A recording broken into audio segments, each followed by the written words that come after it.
इब्रानियों की किताब उसका 10 अध्याय 19 से लेकर 25 तक।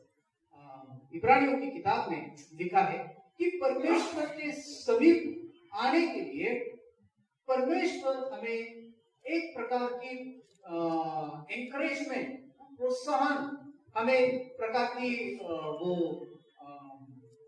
क्या कहते हैं, एनकरेजमेंट को कर रहा है, प्रोत्साहित कर रहा है कि हम परमेश्वर के समीप आए, परमेश्वर के नजदीक हम आए।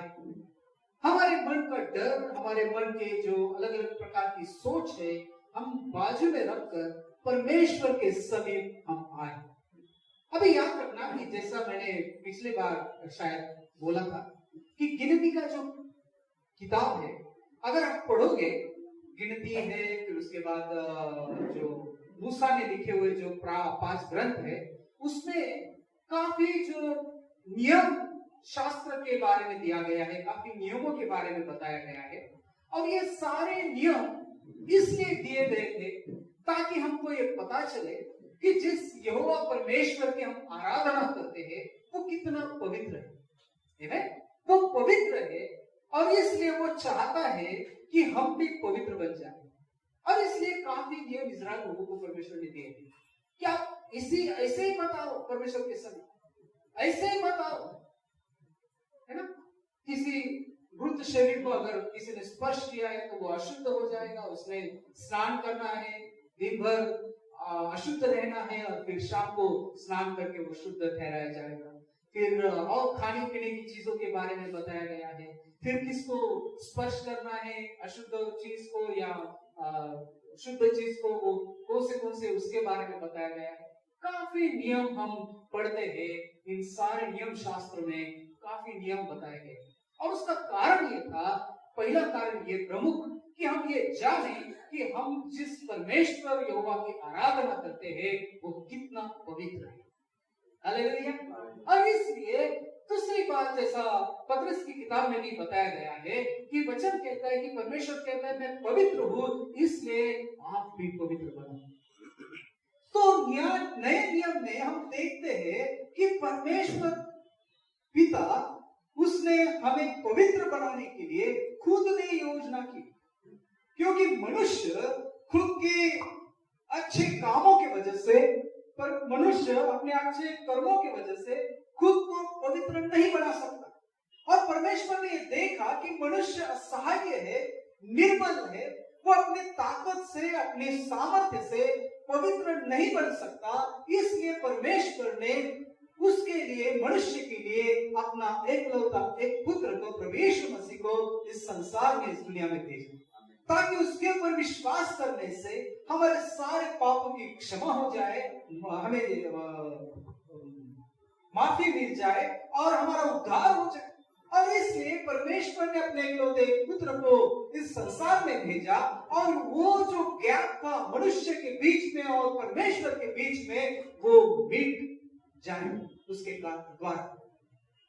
गैप किसके कारण आया था? अपवित्रता के कारण आया, पाप की वजह से आया। और परमेश्वर चाहता था कि मनुष्य जो है परमेश्वर की उपस्थिति में आ जाए, आ सके, वो उसकी आराधना, उसकी स्तुति, उसकी महिमा सही ढंग से कर सके। जो कुछ भी उसके अंदर जो डर है, जो कुछ भी अपवित्रता है, उस अपवित्रता के कारण वो मर न जाए। क्योंकि बाइबल कहती है कि परमेश्वर इतना पवित्र, इतना महान है कि कोई भी मनुष्य उसको देख नहीं सकता। अगर किसी ने देख लिया तो वो मर जाएगा। मूसा चाहता था कि परमेश्वर को देखे, लेकिन मूसा भी परमेश्वर को पूरी रीति से नहीं देख सकता।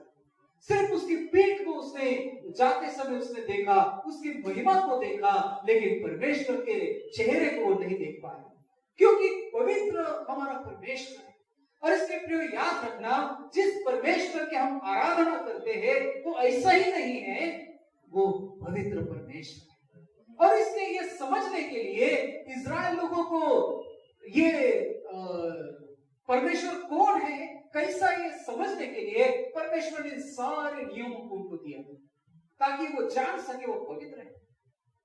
और वो नियम का पालन करने का दूसरा एक अर्थ ये भी था कि मनुष्य को ये भी वो जान सके कि वो अपने कर्मों से, अपने अच्छे भले कामों से परमेश्वर की उपस्थिति में नहीं आ सकता, परमेश्वर को खुश नहीं कर सकता, परमेश्वर की सेवा नहीं कर सकता खुद की ताकत से, खुद के सामर्थ्य से। और खुद को धर्मी भी वो अपने कर्मों के कारण धर्मी नहीं ठहरा सकता। और ये उनको समझने के लिए, समझ आने के लिए परमेश्वर ने इतने सारे नियमों को इस्राएल लोगों को दिया। लेकिन हम जानते हैं परमेश्वर चाहता था कि उसके बच्चे, उसके लोग उसके समीप रह सके। कोई भी पिता अपने बच्चों को अपने से ज्यादा दिन तक दूर नहीं रख सकता है। वो अपने बच्चों से प्रेम करता है। हम इस दुनिया के ना, संसार के बाप हैं, हम अपने बच्चों से कितना प्रेम करते हैं।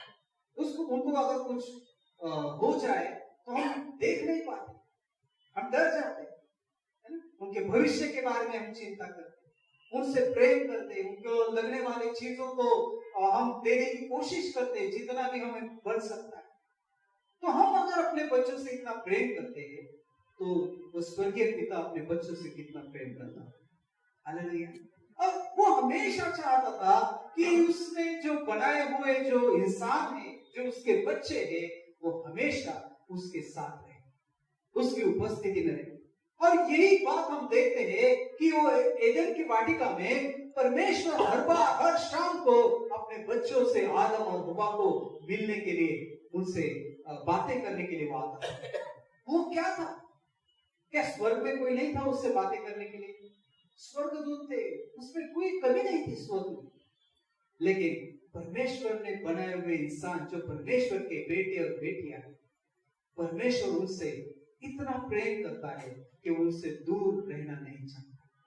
हालेलुया। और ये आज भी सच बात है।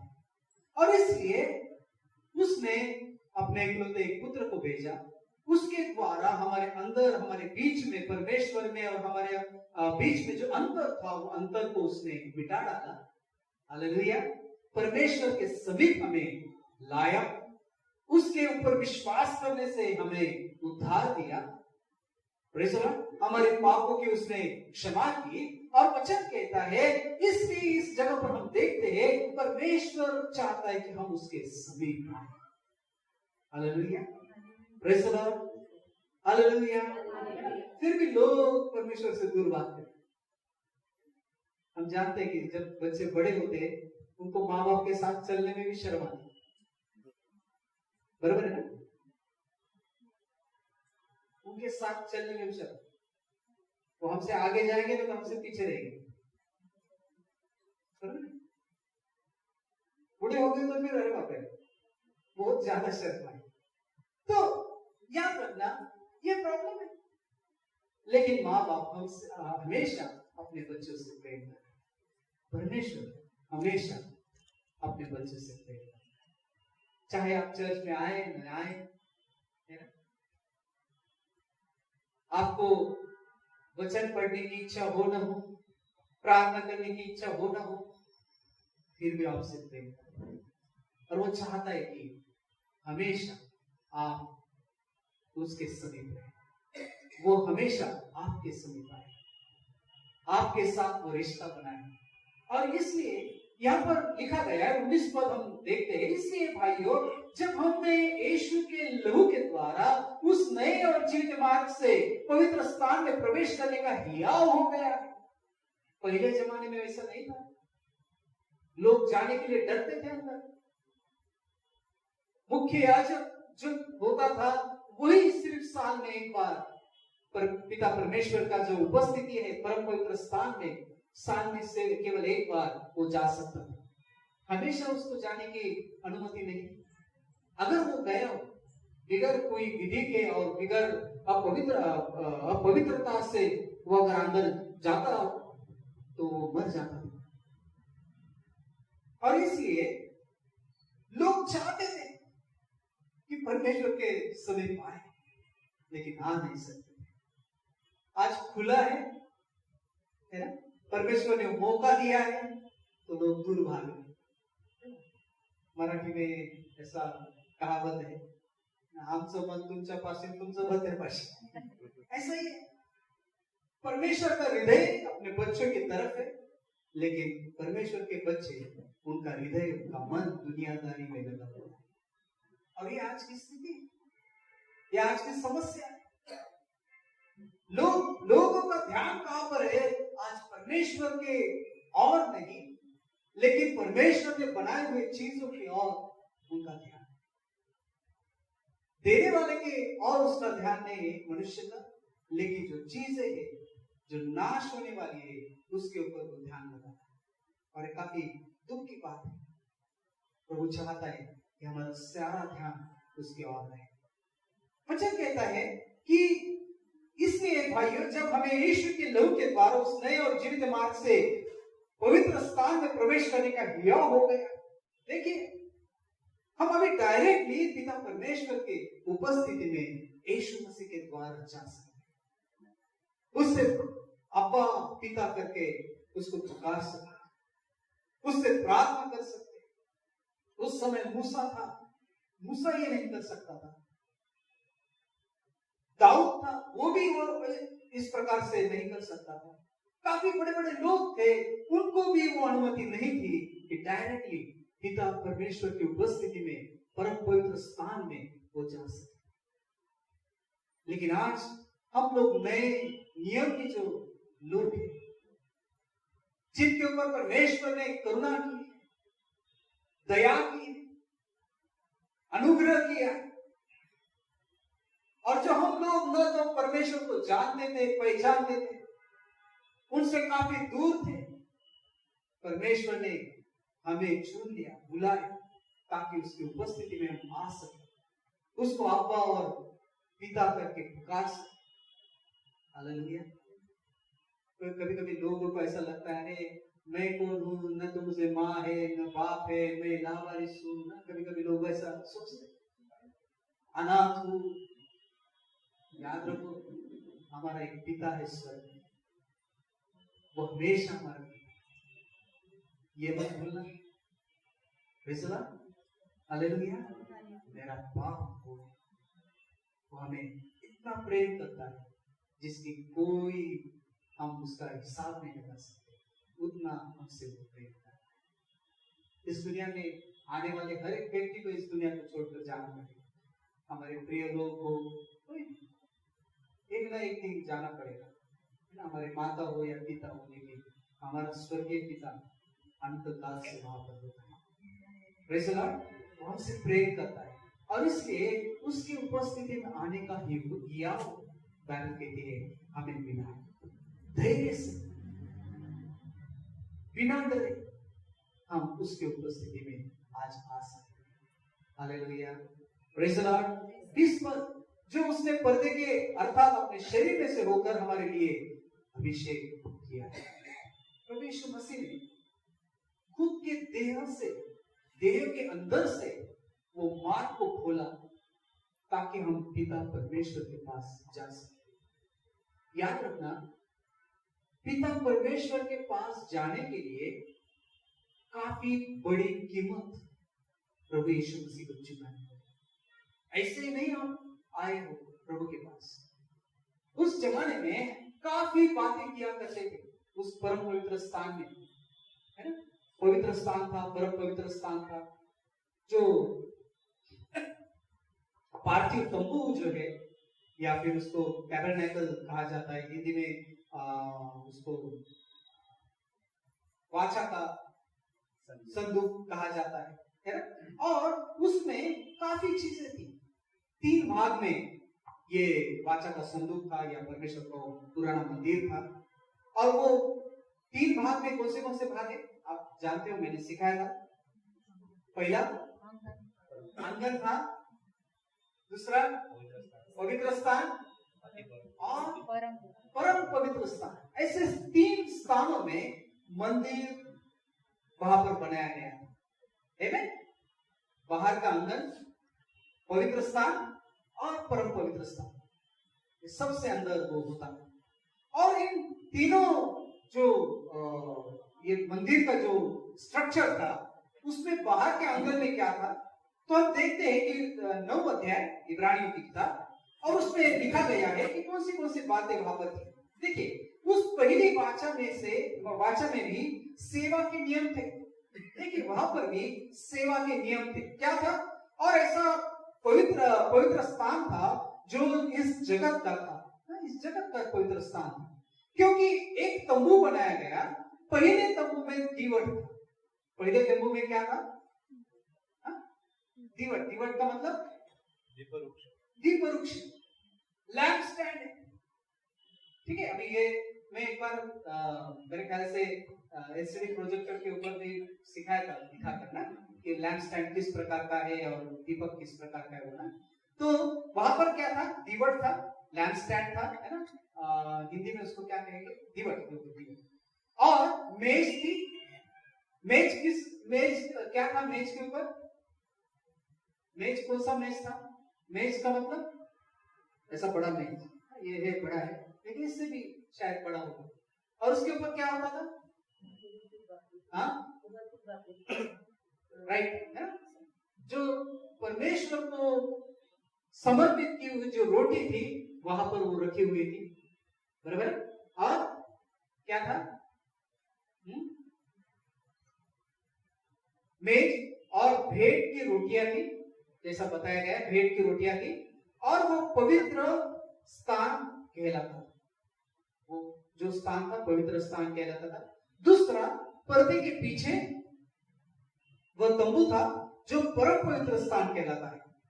उसमें सोने की धूपदानी, चारों ओर सोने के से मढ़ा हुआ वाचा का संदूक, और उसमें मन्ना से भरा हुआ सोने का मर्तबान, और हारून की छड़ी जिसमें फूल फल आ गए थे, और वाचा की पट्टियां थी। उसके ऊपर दोनों तेजोमय करूब थे जो प्रायश्चित को ढकने पर छाया किए हुए थे। उनका एक एक करके वर्णन करने का भी अभी अवसर नहीं है। सारी बातों को बताया गया, लेकिन एक और चीज रखी थी जो बाहर के अंदर थी। क्या थी? मालूम है आपको? यहाँ पर नहीं दिए। यस, पानी का बर्तन था बड़ा, और जिसमें लोगों को पहले शुद्ध होकर फिर पवित्र स्थान में जाने की अनुमति थी। तो काफी नियम थे। आपको अगर परमेश्वर पिता को मिलने के लिए जाना है, तो इन सारी बातों को आपको पूरा करके ही अंदर जाने की अनुमति थी। वैसा नहीं जा सकते, नियम थे। अगर नियम को तोड़कर कोई व्यक्ति अंदर जाता, तो परमेश्वर का क्रोध, परमेश्वर की जो भी है ना सामर्थ्य जो है, उसका अनुभव नहीं कर सकता था, और परमेश्वर का क्रोध उसको अनुभव करना पड़ता होगा। तो ये जो बातें थी सब, ये सारे नियम उनको तब लागू थे। आत्मिक रीति से आज भी वो नियम हमें लागू है, लेकिन वो आत्मिक रीति से है। अभी जैसा कि यहाँ पर दिया गया है कि जो वचन कहता है कि जगत का जो नियम थे, जो उस समय लगाए हुए थे, अभी हमें नहीं है, लेकिन आत्मिक नियम है।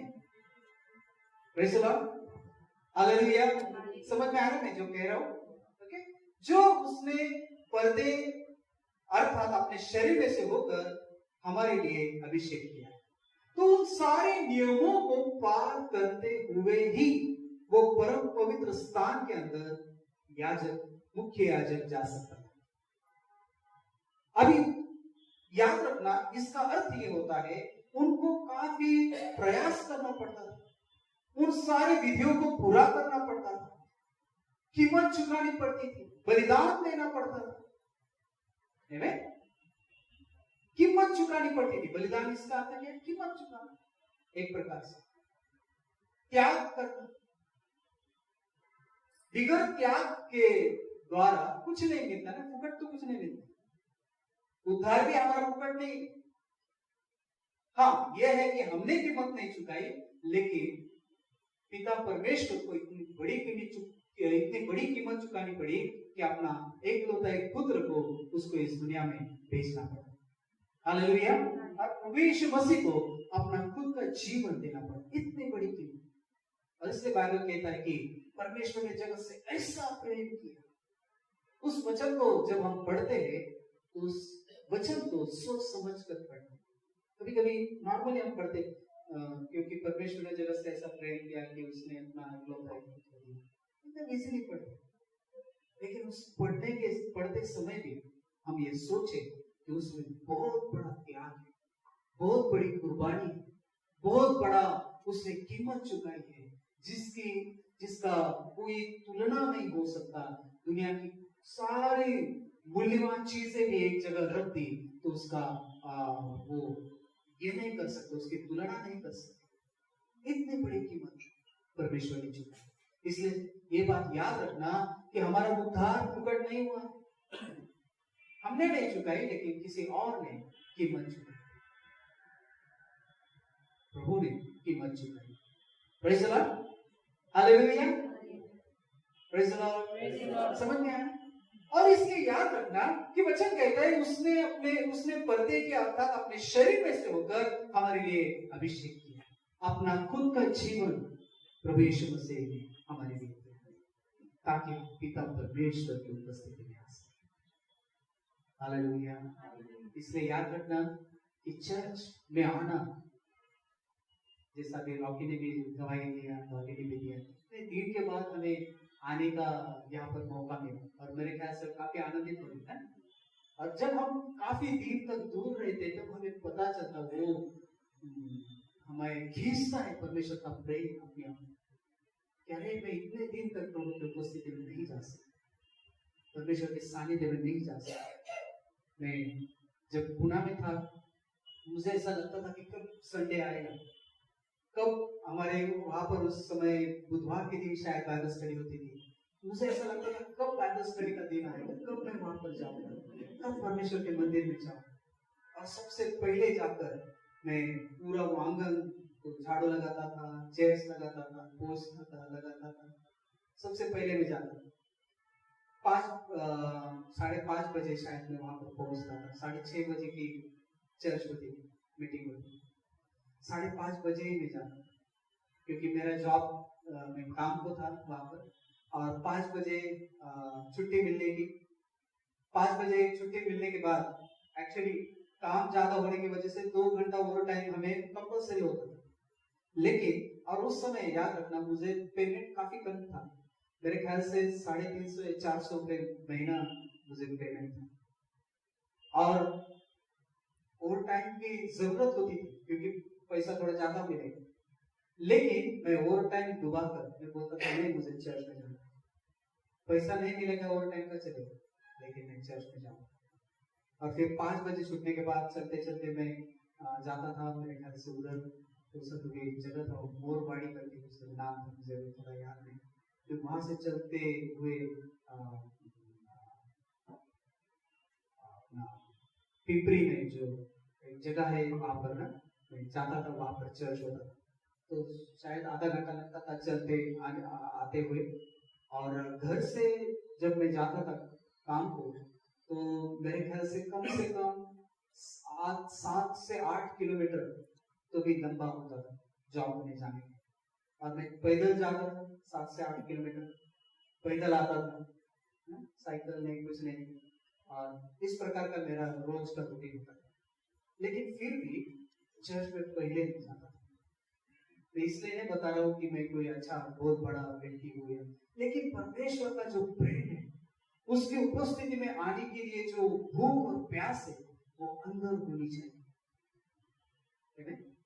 कोई बोलने के बाद जब कोई आता है तो शायद 1-2 बार आएगा, बाद में वो व्यक्ति नहीं आएगा। लेकिन जब अंदर से ही हमारे अंदर वो भूख और प्यास उत्पन्न होती है, वो समझता है ऑटोमेटिक किसको भूख और प्यास है प्रभु की, क्योंकि वो व्यक्ति दूर नहीं रह सकता, परमेश्वर से दूर नहीं रह सकता। वो भूख और प्यास उसको लेकर आती है, खींच लाती है, कि उसको पता है कि मेरा पिता परमेश्वर मेरे राह में है। Hallelujah, praise the Lord. तो याद रखना वचन कहता है कि पिता परमेश्वर हमें अपने पास बुलाने के लिए अपने इकलौते एक पुत्र को दिया। यीशु मसीह ने अपने खुद के देह के अंदर से हमारे लिए एक रास्ता बनाया, और इसलिए वचन कहता है, प्रभु यीशु मसीह कहता है कि मार्ग, सत्य और जीवन मैं ही हूं, मेरे बगैर आए बगैर कोई भी पिता के पास नहीं पहुंच सकता। प्रभु यीशु मसीह खुद द्वार है, जीवन का द्वार है, स्वर्ग जाने का द्वार है, पिता के पास जाने का द्वार है। और उन्होंने अपने शरीर में से हमारे लिए क्या किया? मार्ग निकाला। उस समय पवित्र स्थान में दो भाग हुआ करते, एक पवित्र स्थान था, दूसरा परम पवित्र स्थान, और दोनों के बीच में एक पर्दा होता था, जो पर्दा पवित्र स्थान को और परम पवित्र स्थान को अलग करता था। अब जिस वक्त प्रभु यीशु मसीह ने अपने प्राणों को त्याग किया सलीब के ऊपर, वचन कहता है कि मंदिर का जो पर्दा था वो ऊपर से नीचे तक फट गया और दो भाग उसके बने, वो खिसक गया। इसका अर्थ क्या होता है? इसका अर्थ यह होता है कि जो सामान्य व्यक्ति है वो भी अभी पवित्र स्थान में जाने के लिए क्या हो गया है? काबिल हो गया। क्यों? क्योंकि वो पर्दा हट चुका है। और बाइबल कहती है वो पर्दा कौन सा था? खुद प्रभु यीशु मसीह था, जिसने अपने देह में से क्या किया? मार्ग को निकाला, वो पर्दा फट गया। यीशु मसीह ने खुद अपने जीवन में, इसलिए वचन में बताया गया है ना कि उसने क्या किया है? अपने शरीर में से होकर हमारे लिए उसने अभिषेक किया। पर्दा, अब उसने पर्दे अर्थात अपने शरीर में से होकर, पर्दा खुद को पर्दा कहा गया है, जो पिता परमेश्वर की उपस्थिति में जाने के लिए जो रुकावट थी, जो समस्या थी, वो उसने हटा दी। प्रभु यीशु मसीह रुकावट नहीं थी, लेकिन उन्होंने अपने लहू के द्वारा हमें शुद्ध किया, क्योंकि एक ही चीज थी मनुष्य को परमेश्वर से अलग करती थी, और वो कौन थी? कौन सी थी? पाप थी। बाइबल कहती है कि परमेश्वर कहता है कि मैं सहायता नहीं कर सकता, इतना मेरा हाथ छोटा नहीं हुआ, लेकिन आपके और मेरे बीच में आपके पाप एक दीवार के समान खड़े हैं। इसलिए प्रभु कहता है कि मैं आपको, मनुष्य को सहायता नहीं कर सकता, लेकिन प्रभु यीशु मसीह ने अपना लहू बहाकर हमारे सारे पापों को हटा दिया, दूर किया, शुद्ध किया, और हमारे देह से, देह के अंदर से, यानी कि अपना लहू बहाकर जीवन देकर उसको तोड़ा फाड़ा, और हमारे अपने जीवन से परमेश्वर के पास जाने के लिए रास्ता खोल दिया। हालेलुया।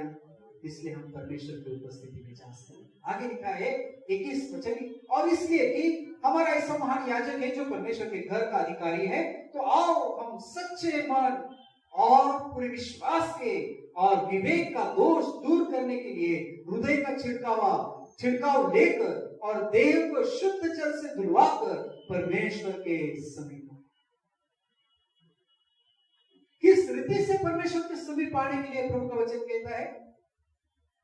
सच्चे मन, पूरे विश्वास, विवेक और दोष दूर करने के लिए हृदय पर छिड़काव लेकर और देह को शुद्ध जल से धुलवाकर परमेश्वर के समीप जाए। कितनी बातें बताई? हाँ, कितनी बातें बताई? देखो, सच्चा मन, पूरा विश्वास, विवेक का दोष दूर करने के लिए, है ना, क्या करना है? हृदय पर छिड़काव लेकर और देह का शुद्ध जल से धुलवाना। 4 बातें।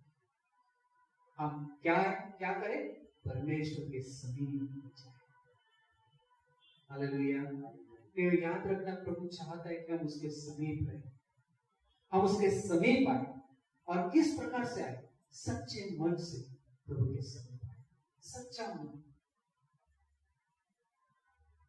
परमेश्वर के समीप अगर आना है तो सच्चे हृदय से, सच्चे मन से आने की जरूरत है। और जब हम सच्चे मन से प्रभु के पास आते हैं ना, हमारी सारी मनोकामनाएं वो पूरी करता है। उसको बताने की जरूरत ही नहीं रहती कि प्रभु मुझे क्या चाहिए और क्या नहीं चाहिए। वो जानता है कि अपने बच्चों को किस बात की जरूरत है। हालेलुया। सच्चे मन से हम उसके पास आने की जरूरत है और पूरे विश्वास के साथ। याकूब की पत्री में लिखा गया है, जो व्यक्ति दोहरा चरित्र का होता है, दोहरा मन का होता है, उसको परमेश्वर से कुछ मिलेगा उसकी आशा उसने नहीं करनी चाहिए। प्रभु के पास जाना है तो किस प्रकार से जाना है? सच्चे मन के साथ, पूरे विश्वास के साथ कि निश्चित रूप से वो मेरी प्रार्थना को सुनेगा, मुझे उत्तर देगा, मुझे आशीषित को करेगा।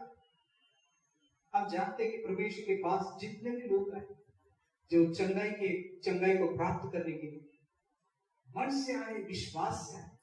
उस स्त्री के बारे में हम पढ़ते हैं जिसको लहू बहने की बीमारी थी, और वचन कहता है कि पूरे विश्वास के साथ उसने मन में सोचा कि मैं सिर्फ उसके वस्त्र को भी अगर स्पर्श करूंगी तो मैं चंगी हो जाऊंगी। पूरे विश्वास के साथ उसने उसको प्रार्थना भी नहीं की, उसका सामना भी नहीं किया, बात भी उसके साथ नहीं की, लेकिन पूरे विश्वास के साथ जब आई वहां पर चंगाई को प्राप्त किया। जब इसी प्रकार से जब हम सच्चे मन से प्रभु की उपस्थिति में आते हैं, हमें बोलने की जरूरत भी नहीं पड़ती है, ऑटोमेटिकली सारे प्रॉब्लम प्रभु दूर हटा देता है। मैंने कई गवाहियां लोगों के और से सुनी कि जब वो प्रॉब्लम में थे, समस्या में थे, तकलीफ में थे, बीमारी लेकर आए थे, और जैसे परमेश्वर की उपस्थिति में आए वो सारे निकल कर चले गए। हालेलुया। कुछ करने की जरूरत नहीं, उसको ज्यादा सुनाने की भी जरूरत नहीं। हमारा प्रॉब्लम ये है प्रभु, हम ये ऐसे है वैसे है, कोई जरूरत नहीं। सच्चे मन से आइए, पूरे विश्वास के साथ आइए, आमीन। और हृदय के ऊपर दोष दूर करने के लिए छिड़काव लेकर आए। कौन सा छिड़काव? यीशु की लहू। यीशु का लहू हमें सारे पापों से शुद्ध कर देता है। हालेलुया। और जब इस प्रकार से आए तो प्रभु हमारी विनती को सुने बगैर नहीं रह सकता। हालेलुया। Praise the Lord. परमेश्वर तो चाहता है कि हम उसके समीप आए ताकि हमें सुकून मिले, आनंद मिले, खुशी मिले। और वचन कहता है कि शुद्ध जल से धुलवाकर, देह को शुद्ध जल से धुलवाकर परमेश्वर के समीप जाए। शुद्ध जल क्या है? परमेश्वर का वचन। हालेलुया। परमेश्वर का वचन जितना हम पढ़ते हैं, जितना उसके अनुसार हम चलते हैं, हमें शुद्ध करता है, हमें शुद्ध करता है। हालेलुया। Praise the Lord. इसलिए प्रियो याद रखना, परमेश्वर के समीप जाने के लिए ये सारी चीजों की जरूरत है। आगे लिखा है, और हम अपनी आशा के अंगीकार को दृढ़ता से थामे रहे, क्योंकि जिसने प्रतिज्ञा की है वो सच्चा है। हम आशा के अंगीकार को दृढ़ता से थामे रहे। बाइबल में काफी हमें अभिवचन दिए गए, प्रॉमिसेस दिए गए, और हम देखते हैं कि वो हम आशा करते हैं वो हमारे जीवन में पूरी होगी। उस आशा के वचन को दृढ़ता से थामे रहे, छोड़े नहीं। यूसुफ जो था, अपने पिता के घर में वो जब रहता था, उसने सपने देखे, परमेश्वर ने उसको सपने दिखाए, और उस सपनों को उन्होंने क्या किया, अपने माता पिता को उसने बताया, अपने भाइयों को बताया। और बाइबल कहता है कि जैसे ही उसने वो सपने अपने भाइयों को और माता पिता को बताए, वो नाराज हुए। उसके भाई तो उसके ऊपर काफी गुस्सा हो गए। ये खुद को समझता क्या है, हमसे छोटा है और हमारे ऊपर राज करने के सपने देखता है। वो गुस्सा किया उसके ऊपर। लेकिन बाइबल कहती है यूसुफ जो सपने उसने देखे थे उसको भूला नहीं, वो पकड़ लिया। और जैसे ही वो मिस्र का प्रधानमंत्री बन गया, अधिकारी बन गया, और जब ऐसा समय आया जब उसके भाई उसके सामने आए उन्होंने उसको नमन किया, तब उसको याद आया अपने सपने। उसने छोड़े नहीं थे वो सपने, वो आशा करने उसने छोड़ी नहीं थी।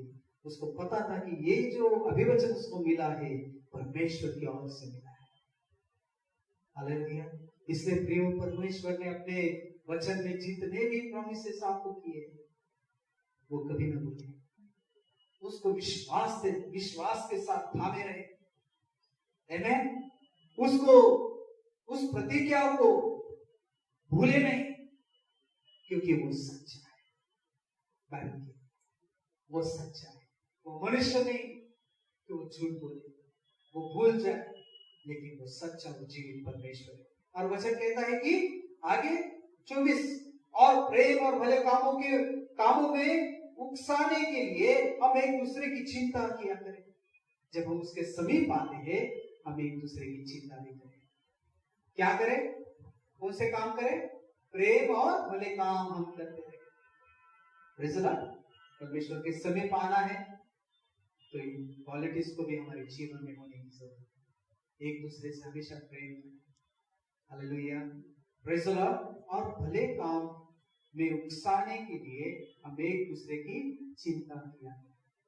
हिंदी में अच्छा नहीं, उकसाना है ना, लेकिन अच्छे कामों के द्वारा उकसाना। इसने ये भलाई का काम किया है, चलो हम और दूसरा कुछ भलाई का काम, ताकि उन दूसरों को भी प्रोत्साहन मिले, उसको वो प्रोत्साहित हो जाए कि अरे वो कर रहा है, मैं क्यों नहीं कर सकता, मैं भी अच्छा काम करूँ। वैसे ना एक दूसरे को हम एक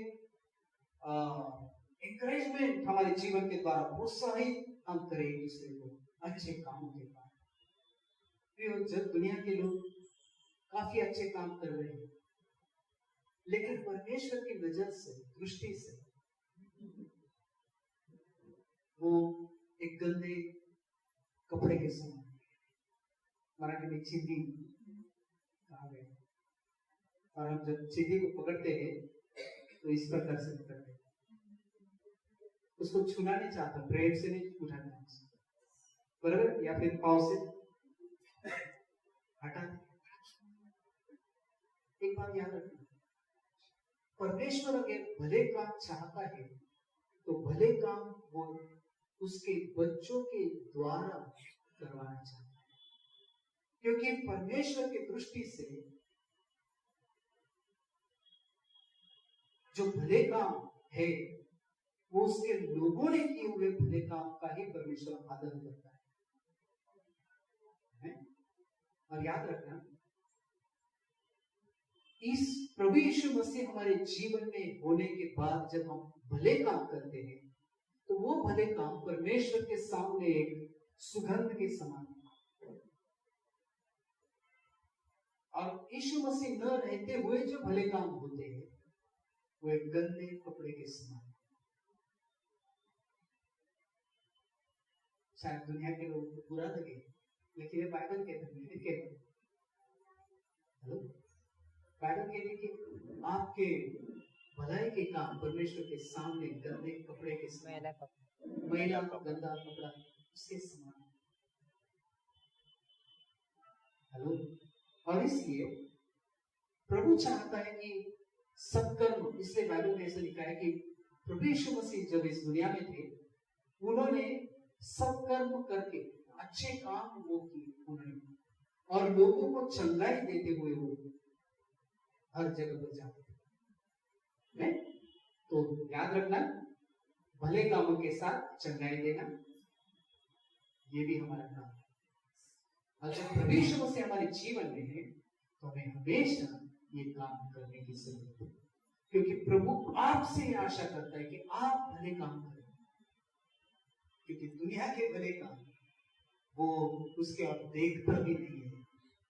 आमीन। वो देखता भी नहीं, उसके सामने उसका कोई महत्व नहीं। वो भले आप छोटा सा क्यों ना काम करें, लेकिन प्रभु कहता है कि इनसे ज्यादा बड़ा काम इसने किया है। हम जानते कि एक विधवा परमेश्वर के मंदिर में दान अर्पण करने के लिए आई, वहां पर काफी अमीर लोग थे, वो भी दान दे रहे थे, लेकिन अपने बड़े बड़े थैलियां को खोलकर सबके सामने ना वो कितना दे रहे, सबने देखे, इस प्रकार से वो दे रहे। लेकिन प्रभु का ध्यान वो महिला के पास था जो गरीब थी। उसने सच्चे मन से अपने होठ जो भी था कमाई सारी उसने परमेश्वर के मंदिर में डाली। और प्रभु कहते हैं इससे सबसे ज्यादा इस महिला ने दिया है। उसी प्रकार से प्रभु देखता है जब उसके लोग प्रभु के लिए भले काम करता है, भले वो छोटा सा क्यों ना हो। हालेलुया। एक आधे गरीब को आपने चुपके से कुछ दिया हो खाने के लिए, प्रभु के दृष्टि से वो काफी बड़ा काम है। दुनिया के लोगों ने किए हुए बड़े कामों से भी बड़ा काम। हालेलुया। इसलिए याद रखना प्रियो, प्रभु आपको देखना चाहता है भले काम करते हुए। इसलिए भले काम करने की कभी भी और प्रेम और भले कामों में उकसाने के लिए हम एक दूसरे की चिंता किया करें और एक दूसरे के साथ इकट्ठा होना न छोड़े। प्रभु का वचन हमें इकट्ठा आने के लिए हमेशा वो हमें उकसाता है, इकट्ठा रहो, झुंड में रहो, इकट्ठा आना आपका छोड़ो मत, हमेशा इकट्ठा रहे। जैसे कि कितनों की रीति है, पर एक दूसरे को समझाते रहे और जो जो उस दिन को निकट आते देखो तो और भी अधिक यह किया करो। हम जानते हैं प्रभु का आने का समय बहुत ही निकट है। वो कब आएगा हमें पता नहीं, लेकिन दुनिया की सारी जो घटनाएं हैं हम देखते हैं आखिरी के वक्त में जो बाइबल में दी हुई घटनाओं से मेल खा रही है। और इसका मतलब ये है कि प्रभु यीशु मसीह का आना काफी नजदीक है। वो किस समय आएगा हमें नहीं मालूम, और इसलिए जितना हो सके इकट्ठा आना छोड़ो मत। हालेलुया। अपने परिवार में, जैसा बाइबल स्टडी में भी मैंने बताया, आपका परिवार एक चर्च है। आप अगर उस परिवार के मुख्य हो तो आपने अपने परिवार में इकट्ठा आना छोड़ना मत। इकट्ठा आइए, प्रार्थना में समय बिताइए। हालेलुया। एक दूसरे के लिए प्रार्थना करिए। Praise the Lord. और वही बात अपने चर्च में भी हम किया है। हालेलुया। कभी इकट्ठा आना छोड़ो। और जैसा वो प्रभु का दिन नजदीक आता है वो हमेशा करते हैं। प्रभु चाहता है कि आप इस प्रकार से उसकी उपस्थिति से कभी दूर न जाए, हमेशा उसके समीप रहे। भले आप परिवार में प्रार्थना करते हो, भले कॉटेज मीटिंग में प्रार्थना करने के लिए इकट्ठा होते हो, भले बाइबल स्टडी में प्रार्थना करने के लिए इकट्ठा होते हो, भले चर्च में प्रार्थना करने के लिए इकट्ठा होते हो, प्रभु के समीप हमेशा रहते हैं। हालेलुया। Praise the Lord. उसके लिए तो उसने इतनी बड़ी कीमत उसने चुकाई ताकि हम हमेशा प्रभु के साथ रहें। और प्रभु इतना प्रेम करता है, इसलिए तो उसने कहा कि आपका मन अधीर न रहे। मेरे पिता के घर में रहने की बहुत सारी जगह है, अगर नहीं होती तो मैं आपको बताता, लेकिन देखो मैं आपके लिए जाता हूँ आगे, ताकि आपके लिए मैं उस जगह को तैयार कर सकूं, ताकि जहां पर मैं हूँ वहां पर आप हमेशा मेरे साथ रहें। प्रभु ये चाहता है कि हम हमेशा उसके साथ आनंदित रहें, प्रेज़ द लॉर्ड, सुखी रहें। हालेलुया। वो उसके नजरों से हम कभी ओझल न हो, ये वो चाहता है। Praise the Lord. हालेलुया। मैं आज यही बताना चाहता था कि परमेश्वर हमसे कितना प्रेम करता है, और इतना प्रेम करता है कि वो चाहता है कि हम हमेशा उसके नजरों के सामने रहें, हमेशा उसके समीप रहें। और इसलिए उसने इतनी बड़ी कीमत हमारे लिए चुकाई ताकि हम उसके दृष्टि से, उसके नजर से कभी भी दूर न जा सके। हालेलुया। प्रियो, परमेश्वर का प्रेम को समझिए, उसके उपस्थिति में हमेशा जितना हो सके प्रार्थना में समय बिताइए, वचन पढ़ने में समय बिताइए, और ये समझ लें कि वो परमेश्वर आपसे कितना प्रेम करता है। हालेलुया। Praise the Lord.